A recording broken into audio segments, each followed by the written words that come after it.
assim: ora, a fé é o firme fundamento das coisas que se esperam e a prova das coisas que não se veem. Fica lá no... Eu tenho que pregar igual o bispo aqui. Diga comigo: a fé não era. A fé não será. Agora bate o pé e fala: ela é o firme fundamento. Amém? Ela não era, ela não será, ela é. Agora, neste momento, no presente, o firme fundamento. 11:6 agora. Diga comigo: ora, sem fé é impossível agradar-lhe, porque é necessário que aquele que se aproxima de Deus creia que Ele existe e que é galardoador dos que o buscam. Diga: sem fé é impossível agradar a Deus. Amém? Deixa esse texto aí que nós vamos ler mais alguns versículos. Fé. Esse capítulo de Hebreus, que nós já lemos, amém, irmãos? Você pode não lembrar tudo que tem nele, mas nós já lemos aqui na nossa caminhada bíblica. Eu quero desafiar você. Ainda faltam algumas mulheres se cadastrarem lá no nosso grupo de mulheres lá. Nós estamos em 100 e tem umas perdidas que não se cadastraram ainda. Não desista, não desanime. Continue. E os homens eu não sei, os homens eu não vejo. Os homens também estão perdidos ainda, não se cadastraram? Tem bastante. Vamos lá. Nós vamos terminar a Bíblia juntos, amém? Vamos chegar lá no fim juntos. Muitas pessoas nunca tinham conseguido ler um livro da Bíblia. E nós já lemos todo o Novo Testamento, já lemos o livro de Salmos, estamos lendo agora os livros históricos. Depois vamos para os profetas menores, profetas maiores, e vamos assim, devagarzinho juntos lendo a palavra de Deus. Então nós já lemos Hebreus 11, e esse capítulo inteiro fala de fé. E uma coisa interessante que a gente fala assim, desse capítulo: a galeria dos homens e mulheres de fé. É como se o escritor aos Hebreus tivesse feito uma galeria e ele tivesse o nome das pessoas ali, um troféu, como se fosse uma galeria com troféu e o nome das pessoas. E ele cita muitos homens e muitas mulheres que tiveram uma atitude de fé. Nós vamos falar aqui da fé é firme fundamento, mas eu queria lembrar você que a fé, ela não é apenas uma coisa que você diga, eu tenho fé. A fé é uma coisa que você faz. Não dá para dizer que tem fé sem ação de fé. A fé não é uma coisa que eu digo que eu tenho e fica assim, voando. Tenho amor, tenho fé. Não, fé você demonstra. Fé precisa de ação de fé. E esses homens então estão nessa galeria porque eles tiveram atitudes de fé. E está lá em memória no livro de Hebreus quão importante foi a ação deles. Talvez você pense assim: eles são melhores que eu, tem mais fé que eu, são mais... Você pensa tudo isso, mas eu te garanto que eles na época deles pensavam a mesma coisa.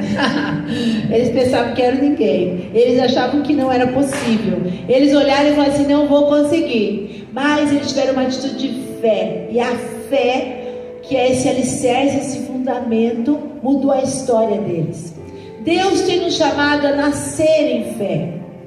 Por que vão dizer que você não precisa ir para a igreja? Pra você ter uma noção como está a coisa. E cristão, que se dizem cristãos, dizem tudo isso. Mas na nossa época de criança, quando nós víamos nossos pais, era natural. Eu vou ter uma conquista. Era natural que a gente falasse: vamos orar, porque eu preciso de fé. Eu vou ter que ter fé para isso. Eu vou ter que conquistar. Vou orar, jejuar. O cristão vivia e a sua vida era baseada realmente na fé. Mas as coisas ficaram um pouco melhores. Ele parou de ter que orar para vir o pão de cada dia, porque ficou mais fácil. Parou de precisar de orar para ter a roupa dos filhos, porque ficou mais fácil conseguir isso. Parou de orar para comprar um carro, para ter uma conquista, para uma casa, porque ficou mais fácil. Dá para parcelar não sei quantas vezes aí que você faz. E de verdade, a vida ficou muito mais fácil. E porque ela ficou muito mais fácil de eu pegar, mais fácil de eu tocar, mais fácil disso tudo, a gente parou de orar, parou de entender que precisamos de fé para realizar grandes coisas. E ficamos no automático das nossas realizações, realizando aquilo que só está ao nosso alcance, sem nenhum ato de fé, de verdade. Mas eu quero dizer para você que lá em Hebreus 13:8 fala que Jesus Cristo é o mesmo ontem, hoje e o será para sempre. Ele é o mesmo Deus, não mudou. O que mudou fomos nós, que paramos de crer, que paramos de entender o que o impossível faz parte da vida do cristão. Era natural um cristão contar testemunhos de milagres e coisas impossíveis que aconteciam com ele, porque era uma vida sobrenatural que o cristão vivia, uma vida movida pela fé. E Deus está nos desafiando, está nos chamando a nascer a fé novamente e entender que é um tempo de viver por fé novamente e viver o sobrenatural. A igreja se movia no sobrenatural. A igreja, curas, milagres, maravilhas faziam parte da igreja naturalmente. Mas aí, queridos, vieram os remédios de verdade, vieram os médicos bons. A gente só ora em último caso, porque a gente vai no médico, porque a gente tem um remédio. O que não existia há 40 anos atrás, 50 anos, que daí não tinha nada disso, a gente tinha que orar, e a gente orava, era curado. Agora, a gente sempre procura as outras coisas que estão mais fáceis. E então nós estamos enfraquecendo no que seria nascer a fé, enfraquecendo e deixando de viver o sobrenatural de Deus. Porque então, antigamente, as pessoas, quando recebiam um diagnóstico de câncer, presta atenção no que eu vou te dizer, antes de ir em qualquer lugar, sabe onde eles iam? Na igreja. Orar para ser curado. Não era orar para passar bem pelo tratamento. Presta atenção como as coisas mudaram. Hoje em dia, infelizmente, e câncer está aí, acontece, às vezes a gente não fica nem sabendo que o irmão teve câncer, porque sequer ele pediu oração, sequer ele falou com alguém sobre isso, porque ele já larga a mão e fala assim: tem um médico, tem um remédio, tem um tratamento, e a gente vai caminhando por isso. Então eu estou querendo mostrar para os irmãos que nós deixamos de praticar a fé, deixamos de praticar a fé no nosso dia a dia, porque as coisas ficaram mais fáceis.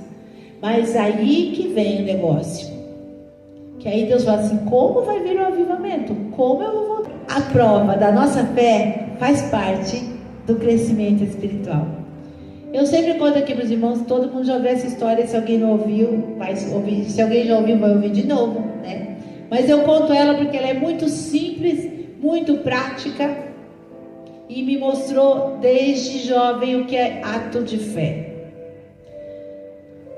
Eu tenho unha encravada até hoje, eu não consegui me livrar disso ainda, ela existe ainda, mas agora eu tenho minha irmã podóloga, minha vida ficou muito melhor, porque ela está do meu lado, então não tenho mais problemas, porque eu tenho uma irmã que cuida dos meus pezinhos. Mas eu tinha esse problema a vida toda. E aí eu ia para Itapetininga, passava o final de semana lá e levava aquela malinha de roupa. Eu escolhia uma roupa para de noite, uma roupa de né, aquele negócio dos sapatos. E um desses dias eu fui e meu pé machucou, eu estava de bota e estava doendo muito. E quem tem unha encravada sabe o que é isso. O coração bate na ponta do pé a 1000 por hora. E o sangue vai todo lá e você quase morre. Quem tem sabe o que eu estou dizendo. É uma dor insuportável. E eu estava de chinelo, mas aí eu tinha que ir para o culto. Só tinha um sapato, que eu só tinha levado um sapato, uma roupa. E fui vestir. Cheguei no quarto e falei: Senhor, eu só tenho esse sapato. Eu preciso me calçar. Eu não tenho o que fazer. Me ajuda, Senhor. Eu não posso ter dor. Aí orei assim. Tipo, ai meu Deus, que dor, mas eu vou pôr o sapato. Eu preciso pôr, me ajuda que eu preciso ficar no culto de sapato. E aí fui pôr o sapato. Outra coisa que não se usa mais, a gente usava meia fina, vocês não sabem nem o que é isso. Alguém riu aí que usou meia fina? Ninguém sabe nem o que é isso mais. Que rasgava. E a minha estava rasgada na ponta do pé. Que é onde começa o rasgo, é sempre nesse lugar da meia. Quem nunca rasgou a meia foi com a meia rasgada e os outros falavam: tá rasgado, nossa, rasgou, ó. Ó, irmão, quando alguém falar isso pra você, eu vou te contar. Tava faz tempo rasgada, mas ela fez de conta que rasgou aquela hora. É mais ou menos isso. E aí eu fui pôr o sapato com a meia rasgada, olhei e falei assim: eu vou pôr a meia rasgada no pé que tá machucado, porque se eu tiver que tirar o sapato, a meia não tá furada. Pensamento lógico, certo? Prático, objetivo. Aí o Espírito Santo sentado do meu lado olhou para minha cara e falou assim: você acabou de orar e já não acredita? Você acabou de orar e já não acredita? Aí eu, tipo, colocada na parede, né? Falei: não, eu acredito. Agora eu vou pôr a meia furada no pé machucado, porque eu não vou tirar o sapato da igreja. E pus, queridos. Na hora que eu pus e pus o sapato, eu não tinha mais dor. Nenhuma dor. Comecei a chorar lá na casa do Everton. O Everton não entendeu nada. Tá coisa vermelha. O meu pé. E ele tipo: que isso? O meu pé tava doendo, agora não dói mais, né? Tipo assim, ele: tá louca? Será o que é? Vou casar com essa mulher? Fico acho que pensando, né? Parou a dor, irmãos. E aí eu entendi que a fé se prova. Eu provo para Deus que tenho fé. A minha ação é de fé, em Hebreus 11. Aquele é o momento em que a sua fé foi provada. Aquele é o momento em que Deus virou para eles e falou assim: agora é a hora. Prove-me a sua fé. E este momento chega para mim e chega para você também. Não dá mais para a gente estar naquela galeria de Hebreus 11, mas nós vamos estar numa galeria do céu. Amém? Só eu que penso que vai ter uma galeria, vai ter um lugar com meu nome? Oh meu Deus! Vamos estar lá na galeria do céu com o que nós fizemos e como a nossa fé foi provada. Igual tem em Hebreus 11. Um dia a Miriam, um dia o Laércio, um dia a Lourdes, um dia a Mara vai estar. E nós fomos fiéis. Aleluia! E fomos aprovados por Ele. Oh, glória a Deus. Eu acho que vai ter esse lugar lá. Eu espero que tenha esse lugar lá, essa galeria. Então, nós precisamos de fé para essas conquistas. Nós precisamos de fé e pagamos esse preço, como eu falei. Antes era uma coisa natural na vida do cristão. Mas as coisas ficaram fáceis e ele parou de orar. E Deus está nos mostrando que nós precisamos voltar a esse tempo de ter fé, para que os milagres, as maravilhas continuem acontecendo e seguindo aqueles que creem em Jesus, porque essa é a palavra. Milagre e maravilhas devem seguir eu e você, que cremos em Jesus, deve fazer parte de nosso cotidiano, viver milagres. Mas aí nós estamos aí nesse negócio de que vida é muito mais fácil, a gente está evitando esses lugares mais difíceis, a gente está evitando os caminhos mais difíceis de chegar, a gente está escolhendo os mais fáceis. Mas nós precisamos pensar que a fé, nós precisamos de fé para conquistar as coisas. E a fé é o firme fundamento, ou seja, ela é o alicerce.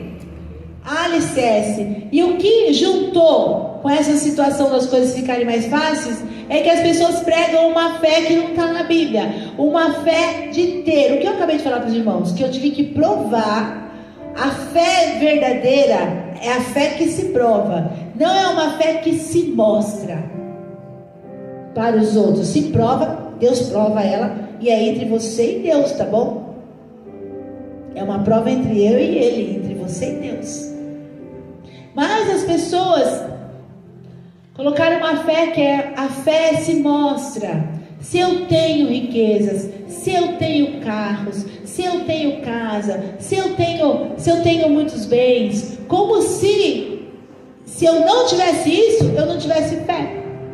E é disso que o bispo falou hoje pela manhã, que a fé é o alicerce, é aquela parte da construção que a gente não vê, é o fundamento, não é o que se mostra para cima. Queridos, a prosperidade, os bens, as riquezas são promessas de Deus para a nossa vida, mas antes a gente tem que estar firmado na base. A base, a fé, o alicerce. E aí naturalmente as coisas acontecem. Um dia eu estava orando sobre uma pessoa que estava com problema, eu acho que era problema no casamento, e eu pensando, maquinando na minha mente de tantas palestras, tantos estudos, como é que eu ia falar com ela, e me preocupando em como ajudá-la a ajustar a sua vida. E o Espírito Santo fez assim, aquela cara para mim assim. Irmãos, só comigo que o Espírito Santo conversa desse jeito. Se você se preocupasse com o caráter dela, não precisava se preocupar com o casamento dela, não precisava se preocupar com o trabalho, com o dinheiro que ela precisa. Se ela tivesse o caráter de Jesus, nada disso seria um problema. Então é como se o Espírito Santo falasse para mim: vocês estão indo no problema, mas não estão indo na causa. O casamento bagunçado é um distúrbio de caráter na família. Uma pessoa que não tem prosperidade tem um distúrbio de caráter, com certeza, porque Deus nem dá prosperidade para ela, porque se desse a coisa era ruim. Deus fala: não vou dar não, porque vai ficar ruim. Esse aí vai para o inferno se der dinheiro para ele. Mas quer dizer, se ele tivesse um caráter de Jesus, Deus podia dar todo o dinheiro do mundo para ele. Vocês estão me entendendo? E o Espírito Santo falando assim: se preocupe com o caráter, fala de caráter, fale, gente. Por isso que essa igreja, queridos, você escuta sobre caráter o tempo todo, porque o Espírito Santo fala assim: você vai ter menos problemas de pecado se o caráter for transformado, porque eles são só o resultado de um caráter que foi deturpado pelo pecado. Tudo o resto. Então, para uma vida cristã, um homem ou uma mulher de Deus que tem o caráter de Jesus, é natural que a sua vida prospere. É natural que o seu casamento seja abençoado. É natural que a sua família esteja no eixo. As coisas acontecem naturalmente, porque ele está vivendo como Jesus viveria, e o Espírito Santo é seu amigo, seu companheiro, e fala com ele, e lhe ajuda em tudo. Então a prosperidade é uma coisa natural. Só que aí a prosperidade, eu falo que a gente já tem uma coisa deturpada na cabeça da gente. A gente acha que a prosperidade que Deus tem para nós é uma casa de 5 milhões, irmãos. Não combina. Não combina com um cristão uma casa de 5 milhões, me perdoe quem acha que combina. Não combina. Não combina com a gente. Combina você ter 5 milhões para investir em missões, amém? Isso combina. Na minha cabeça essa conta que combina. Então a gente precisa se preocupar o que nós estamos pensando, mas o mundo está pregando isso. Vem para Jesus que você vai ter uma casa. Vem para Jesus que você vai ter um carro. Vem para Jesus que a sua vida vai mudar. Vem para Jesus vendendo um evangelho com uma fé barata. Essas pessoas vão, não conquistam, se conquistam, perdem, porque não estão preparadas, não têm alicerce para suportar essas coisas. Você tem alicerce para ter uma casa de 5 milhões na praia? Ou nesses lugares chiquetosos? Não tem, irmão, você não vinha mais na igreja. Se nós tivesse, eu já tinha. A gente não tem, não. A gente ia ficar nessa vida boa. Ia ficar lá na Riviera o resto dos dias nossos lá e ficar de boa. Deus, eu não preciso, ele fala assim, desejar mais nada, porque ele vai vir, ele vai suprir, ele vai me dar aquilo que eu necessito. Que vida é maravilhosa é essa, quando você já pensa assim: se eu desejar, é o Senhor que está colocando no meu coração e Ele vai me dar, porque Ele é o meu pastor, é o presidente do meu coração, amém? Amém. Essa é a vida de cristão que Deus quer para nós. Então essa vida miraculosa de bens, não é essa palavra que Deus tem para nós. Ele fala sobre alicerce, alicerce. E a palavra é: entregue a sua base para que Deus construa o alicerce. Porque quem vai construir o alicerce é Deus. Quem vai te ajudar na sua fé é Deus. Deus nos ajuda na nossa fé, irmãos. Presta atenção, como é que a gente acredita? Como é que a gente acredita na Bíblia toda? Só por fé, pelo Espírito Santo. Por isso que às vezes você olha para os outros e fala assim, você não acredita na Bíblia, e você se assusta, não acredita, porque para a gente é tão natural acreditar na palavra de Deus, mas para quem não tem fé, para quem não tem o Espírito Santo, é um absurdo acreditar na Bíblia. E a gente vê as diferenças. Então quem constrói esse alicerce é a palavra de Deus, amém? Através da palavra de Deus e ao Espírito Santo. O que o Senhor espera é que você entregue a sua base e fala, Senhor, quero construir este alicerce. Então a fé não é para mostrar, é para aguentar, como diz nosso bispo. É para aguentar, não é para mostrar. Porque como é uma construção, né? E esses dias eu passei ali no Pacaembu, fazia muito tempo que eu não passava lá. Passei ali saindo da ponte, do lado direito, um monte de prédio. Eu olhei e falei assim, o Everson estava comigo, o que aconteceu? De onde apareceu esse prédio? Eu falei, não sei, nunca soube que tinha prédio aqui.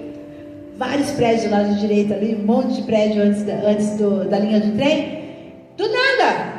Por quê? Deve fazer bastante tempo que eles estão construindo o alicerce. Agora, ó, subiu. E já tem um monte de prédio. E aí sobe tudo de uma vez, né, irmãos? Para assustar você, né? Não sobe 1, 2, sobe lá 10. Tudo de uma vez. É assim, porque quando você tiver o alicerce, quando a sua fé estiver alicerçada na palavra de Deus, diga para a pessoa que está ao seu lado, naturalmente as coisas vão acontecer e a construção da sua vida vai aparecer. Diga para o seu irmão, sem pressa, irmão. Sem pressa. Ai, meu Deus, fala de novo para ele, sem pressa, irmão. Porque esse é o nosso problema, a pressa. Eu queria para ontem, eu queria me casar, já ter uma casa própria, um carro, não sei o que lá, um emprego, não sei o que. Aí tem gente que fica com 50 anos e não conseguiu ainda nem a casa, nem o carro, não casa, porque daí queria tudo isso antes, né? Você conhece alguém que já pensou assim? E aí ele quer e fica lá paralisado naquilo, porque ele queria, porque queria. Deus espera que ele vai construir, se passarmos nesse tempo de prova, Deus vai construir os sonhos. Precisa entregar a base, primeira base, primeiro o alicerce. E às vezes a gente olha para pessoas e vê elas crescendo mais rápido que nós. Irmãos, eu já fui mais novinha a gente faz essas perguntas, né? A gente fica chateado de ver o ímpio do lado da gente prosperando muito mais. Isso é humano. E não é inveja, é só tipo, ai, por que eu não? Por que eu não? E quantas vezes, e se você leu lá os salmos, você vê o salmista fazendo os mesmos questionamentos.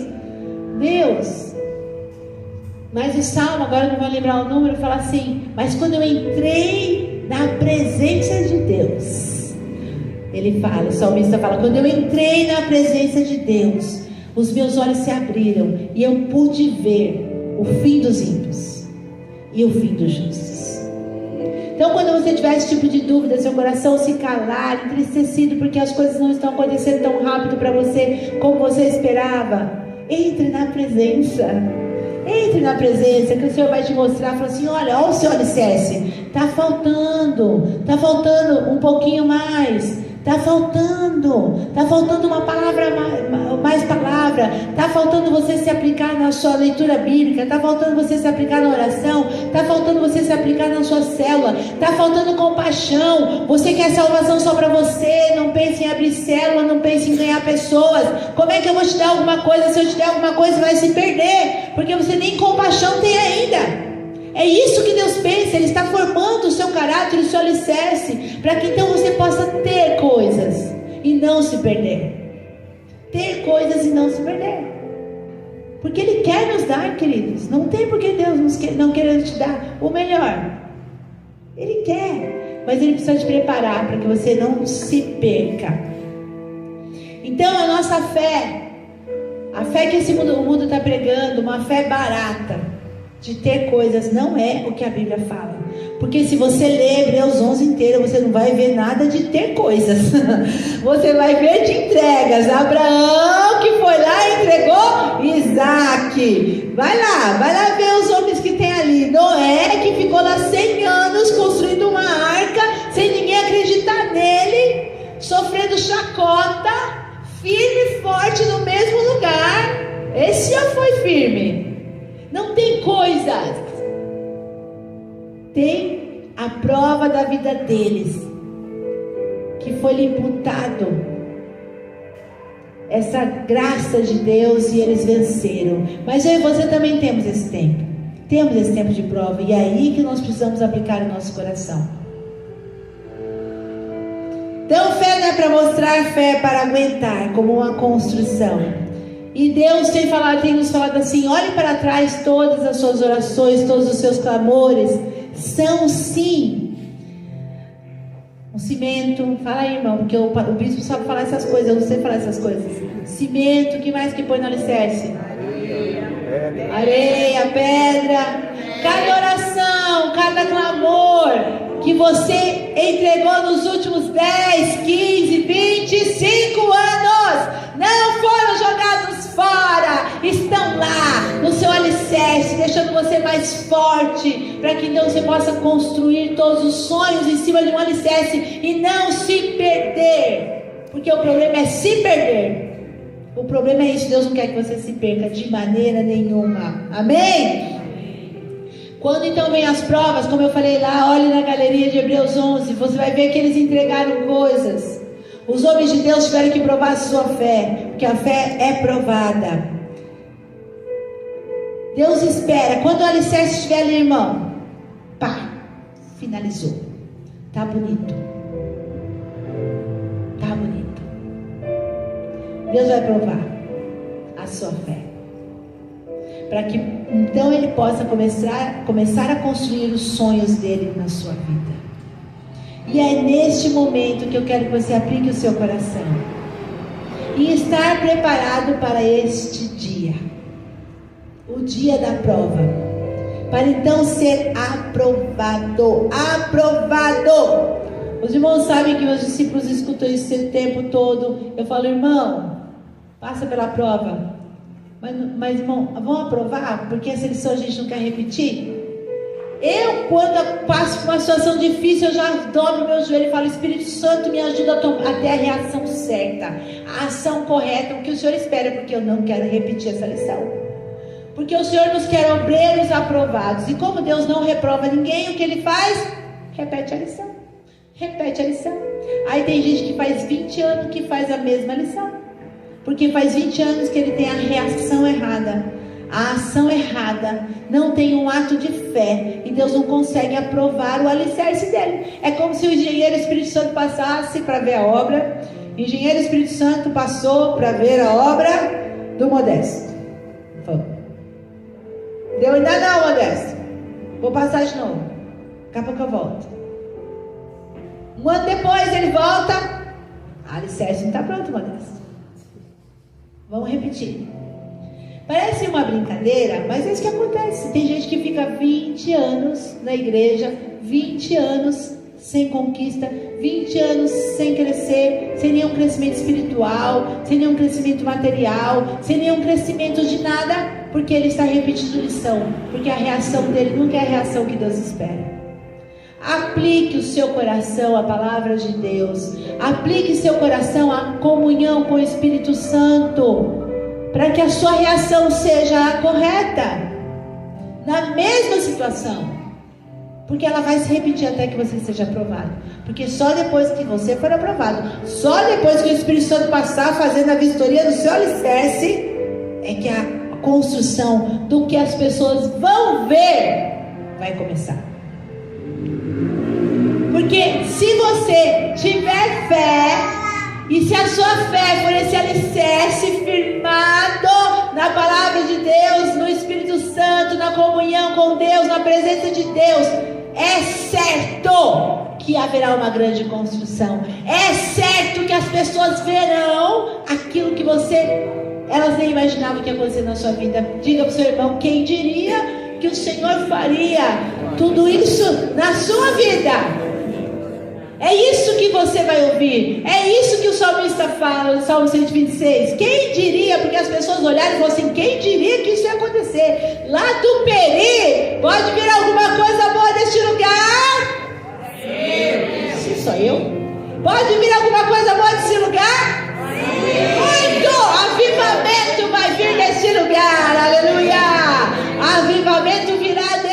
lugar pode sim, se você alicerçar-se na palavra de Deus, se a sua fé for essa fé de um alicerce fundamentado na fé, na palavra de Deus, na comunhão, na oração. A prova vem, e depois que você for aprovado, os sonhos começam a ser construídos nessa base. E nós aprendemos uma coisa importante hoje. Quando vão se construir e se fazer alicerces, as empresas buscam entulhos. Eu não sabia disso, aprendi isso hoje. Tem que comprar, se não tiver, tem que comprar entulho. Por quê? Porque ele dá sustentação ao alicerce. Os nossos traumas, as nossas dores, o nosso passado, são esses entulhos colocados no nosso alicerce. Irmãos, tem uns alicerces aí que tem mais entulho do que qualquer coisa. Tem uns alicerces que é tanto entulho, misturado com a graça de Jesus. Diga para o seu irmão, não tem problema. Cada um com o seu entulho, fala para ele. Cada um com o seu entulho. Você fica com o seu, que eu fico com o meu. Mas o que isso reflete em nós? Nós somos a construção da nossa vida, e isso inclui os nossos traumas e o nosso passado. Só que quando nós estamos em Jesus, ao invés de a gente pegar aquele trauma, aquela dor aquilo que me causa dor, e chorar, ficar em depressão, tentar me matar, porque é isso que uma dor faz, uma dor de alma faz, eu junto tudo, dou para o Espírito Santo e falo assim, toma aí, e coloca no meu alicerce de entulho. Não há desculpa para dizer, eu tenho um passado horrível. Não há desculpa para dizer, eu tenho muita dor. Não há desculpa para dizer, ninguém tem dor como eu. Não há desculpa, porque o Espírito Santo está com a mão estendida falando, me dê, que vai virar entulho, vai virar força, vai te dar um alicerce mais forte.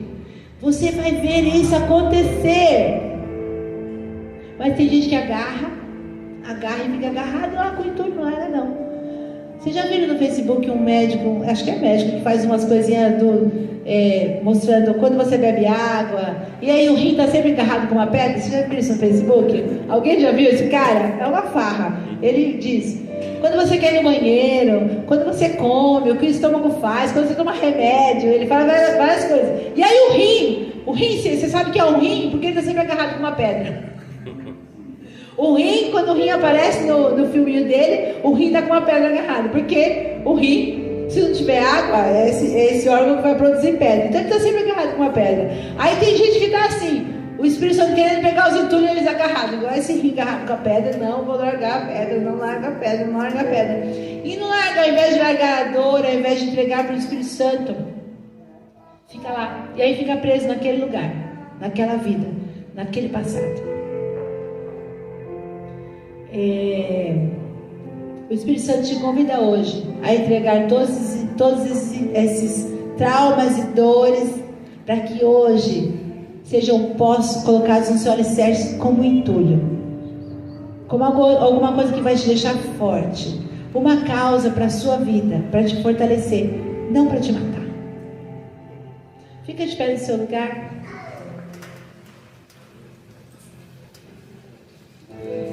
Nenhuma decepção é desculpa. Todos serão entulhos que fortalecerão a nossa vida. Nenhuma decepção é desculpa. Nenhuma dor, nenhuma traição, nada disso é desculpa. Tudo vira entulho e fica no lugar que deveria estar, firmando os nossos passos.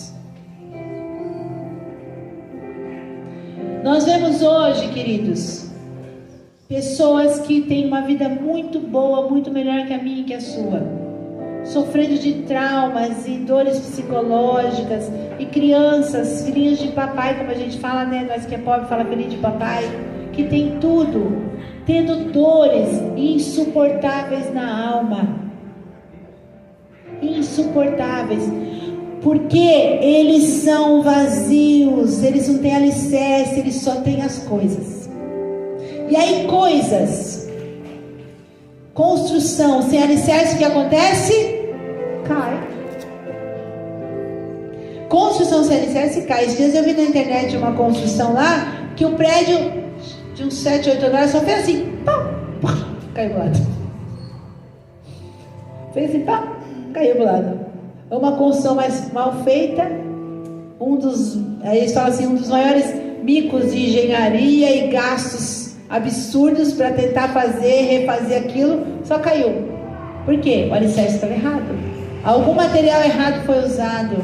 Alguma coisa que não tinha sustentação para aquele prédio.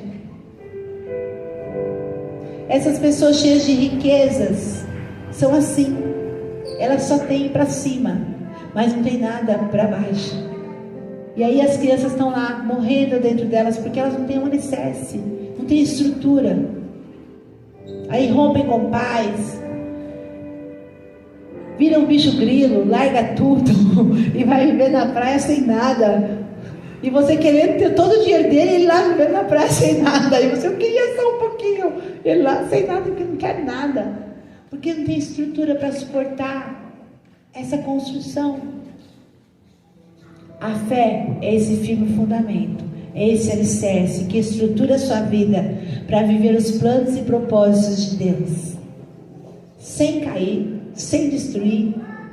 Que nenhum terremoto abale. Fala para o seu irmão: nenhum terremoto abala essa fé que está alicerçada em Deus, na palavra de Deus. Nenhum terremoto. Acontece toda aquela desgraça e a pessoa está lá firme, forte, na fé, porque eles têm um alicerce. Porque ele tem um alicerce, está firmado na palavra de Deus. Eu quero que você feche seus olhos antes de nós participarmos da ceia. Nós tivemos um tempo de oração aqui. Talvez você tenha algum entulho para entregar para o Espírito Santo hoje. Talvez tenha alguma dor, algum trauma que está te impedindo de avançar. Na sua vida financeira, na sua vida sentimental, na sua vida espiritual. Talvez você se olhe e fale assim: eu estou paralisado, tem alguma coisa me paralisando. E talvez seja uma dor, queridos, porque dor é dor. Dor é dor. A dor que a gente vê, a gente só vê, mas ela é uma dor. A dor de dentro é tão doída quanto a dor que a gente vê. Só quem tem ela sabe. E talvez tenha uma dor que você queira hoje entregar como entulho hoje. E fala: Espírito Santo, coloca aí, estou te entregando. Não vou carregar mais isso comigo não. Eu quero que isso vire um entulho, porque eu vou crescer, porque eu vou firmar minha fé, eu vou ter esse alicerce, a fé, o firme fundamento. Eu serei firmado, então eu vou crescer. E aí nada vai me derrubar, não vai vir tempestade, não vai vir problema, pandemia. Diga para o seu irmão: a pandemia não te derrubou. Aleluia! A pandemia não te derrubou. Oh, aleluia! Você vai deixar um trauma, uma dor te derrubar? Não.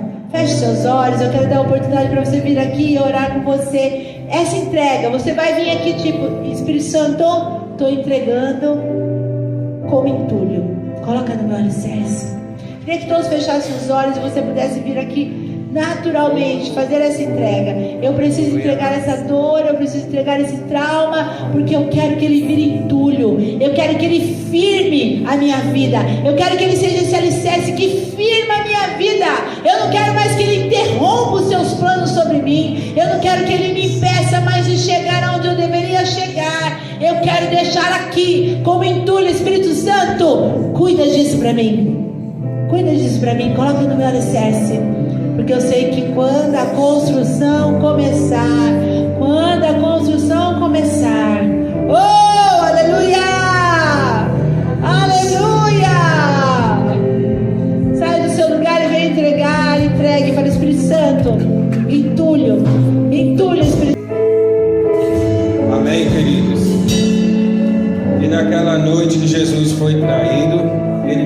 o pão, partiu, deu graça e o Pai entregou aos seus discípulos e entregou a nós nessa noite, amém? Pai, nós consagramos, Senhor, esse pão em nome de Jesus, Pai, que representa o teu corpo, Senhor. Pai, em nome de Jesus, que todos nós, Senhor, como participamos, Senhor, deste pão, Senhor, os enfermos serão curados, Senhor, aqueles que estão fracos se fortaleçam. Pai, em nome de Jesus, oh Deus, abençoa, Senhor, que seja o alimento, Senhor, das nossas almas nessa noite. Nós te agradecemos em nome do Pai, do Filho, do teu Espírito Santo. Amém. Pode participar.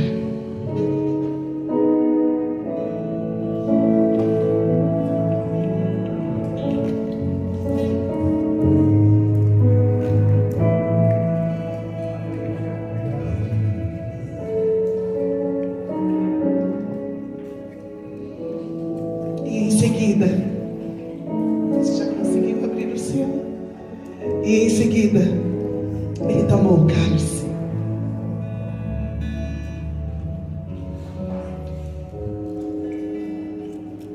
Ele deu graça e ofereceu aos seus discípulos, dizendo: bebam dele todos vocês.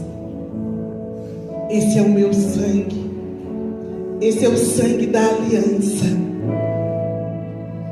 que é derramado em favor de muitos para perdão dos pecados. Porque pelo sangue de Jesus nós somos redimidos. Pelo sangue de Jesus todos os nossos pecados foram perdoados. Pelo sangue de Jesus nós andamos na luz e nós estamos em um ato de comunhão com os nossos irmãos. E o sangue de Jesus nos limpa continuamente. Pelo sangue de Jesus nós somos justificados. E Deus não vê como nós nunca houvéssemos pecado antes. E pelo sangue de Jesus nós somos santificados. E nós te damos graças, Senhor, nessa noite, pelo poder do teu sangue derramado, Senhor, que nos cura, que nos limpa, que nos traz de volta a luz, que nos regenera. Senhor, cura o corpo. Senhor, visita agora, Senhor, a mais profundeza deste alicerce, Senhor. Que ele seja agora ajustado, Senhor. Que todos os nossos alicerces, que todos os entulhos que foram colocados, Senhor, nesses alicerces hoje, que eles sejam visitados agora em o poder do sangue de Jesus. Vem compactar esse alicerce a um nível, Senhor, que nunca mais ele se mova, se remova, mas antes cumpra o propósito, Senhor, de uma grande construção, em nome do Senhor Jesus.